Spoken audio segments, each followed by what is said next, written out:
अपनी पत्नी को याद कर लखन ने आंखों में आंसू भरकर कहा, नहीं महाराज, मैं ऐसा कदापि नहीं कर सकता। मेरी पत्नी उस दैत्य के चंगुल में है और उसे छुड़ाने के लिए मैं कुछ भी कर सकता हूँ। हे साधु बाबा, अब आप ही मेरी आखिरी उम्मीद हैं। घर तो मैं नहीं जाऊंगा, चाहे मेरे प्राण ही क्यों न चले जाएं। लखन की बात सुन साधु महाराज ने गहरी सांस ली और कुछ पल सोचने के बाद कहा, देख लो बेटा, मैं एक बार फिर कह रहा हूँ, उस दैत्य के सामने तुम्हारे बचने की संभावना बहुत कम है। लखन बोला, महाराज, मुझे मेरे प्राणों की जरा सी भी फिक्र नहीं है, आप तो बस मुझे उस तक पहुँचने का मार्ग बताए कृपया। लखन के दृढ़ निश्चय को देख महात्मा जी ने फैसला किया कि वे उसकी मदद करेंगे। गहरी सांस लेते हुए वे बोले, तो सुनो बेटा, दैत्य दंभिकासुर कोई साधारण राक्षस नहीं है। उसने सालों तपस्या करके देवताओं को प्रसन्न कर उनसे वरदान प्राप्त किया है कि जो कोई भी प्राणी उस पर हमला करेगा तो वह तुरंत पत्थर का बन जाएगा। उसे पराजित करने का सिर्फ एक ही उपाय है, वो है उसकी 7 गुत्थियों को हल करना, यानी उसके 7 प्रश्नों के सही जवाब देना। अगर तुम्हारे एक भी जवाब से वो संतुष्ट नहीं हुआ, अर्थात तुमने गलत जवाब दिया, तो भी तुम तुरंत पत्थर के बन जाओगे। उसके हर एक सवाल के हर सही जवाब के साथ उसकी शक्ति कम होती चली जाएगी और उसके सभी 7 प्रश्नों का ठीक ठीक जवाब देने पर अंततः वो शक्तिहीन हो जाएगा। फिर तुम उसके ऊपर आक्रमण कर उसे पराजित कर सकते हो, पर बेटा,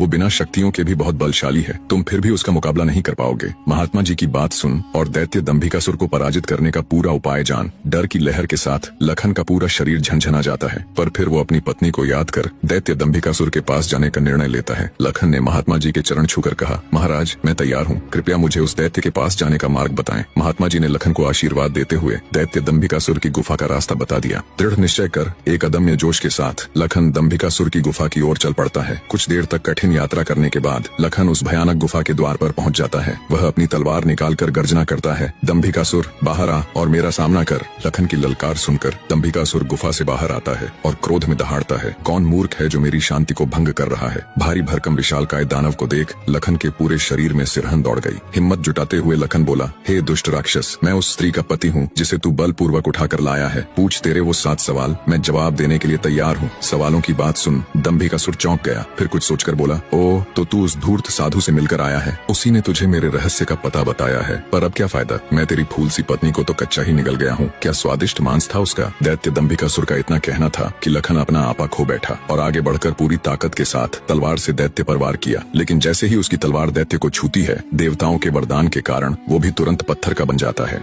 बने रहे।